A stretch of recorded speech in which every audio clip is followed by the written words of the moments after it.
सापौ ना मोरे लाठिउ ना भांगे नॉय निये आरिचाली अबु सान्ताड़ सावता रेन जहाँ तिनाग गी माननीय गाखोड़िए अनलिए सावता सुसारिए बुबुजिए मेनाग को ताबोना सानाम गेबुन बुझमा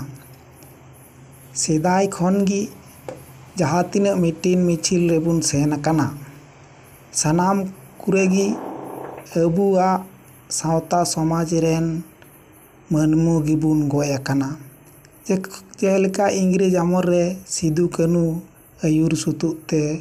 तीना हजार हजार सान्ताड़ को गयन तबुना आरहो स्वाधीनता पर 1947 परे 1948 साल रे जहाँ खारसाव लेकान जायगा उड़ीसा और झारखंड बॉर्डर रे जहाँ इने गुली कांड हुई कना जहाँ हिसाब ते बनुआ ताहले ओना हते तेगी आदो मिटिन मिचिल बांग काते आपन आपन अतु रे जहाँ लेका मेना तबुना महल लो महल एनका भावते अतु अतु रेबुन मिटिन जोना और अतु अतु रेबुन सुझेवोआ और बुझे अबुन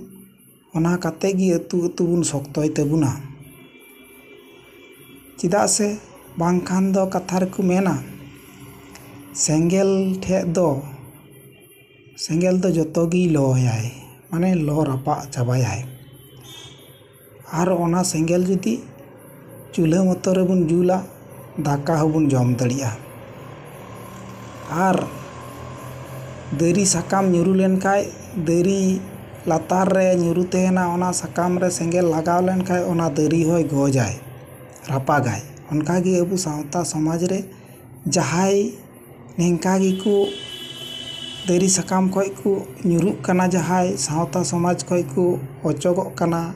हाना नवा से को सेनोग कना उनको गी अबुआ सावता समाज तो को रापाए तबुना ओना हो बुबुजिए और बुझेइए को अबु बुझमा अतएव नॉनिया सावता समाज रेना नेनेका भाव तेबुन कमईमा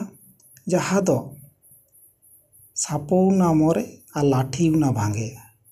माने अतु अतु रेगे अबु गेबुन बुझेमा इटा हर बुझेव ना बांग दरकारा मिटिन मिचिल हानते नाते ᱧᱤᱨ बड़ा ना कोय ठे प्रचार बांग दरकारा दरकार रे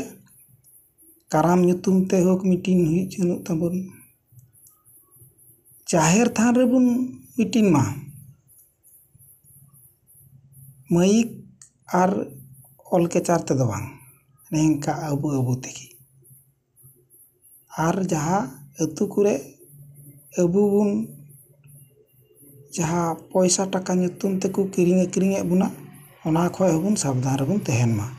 पैसा दो बाबुन लादा बांग दोबुन रापागा जम ᱧᱩ गिबुन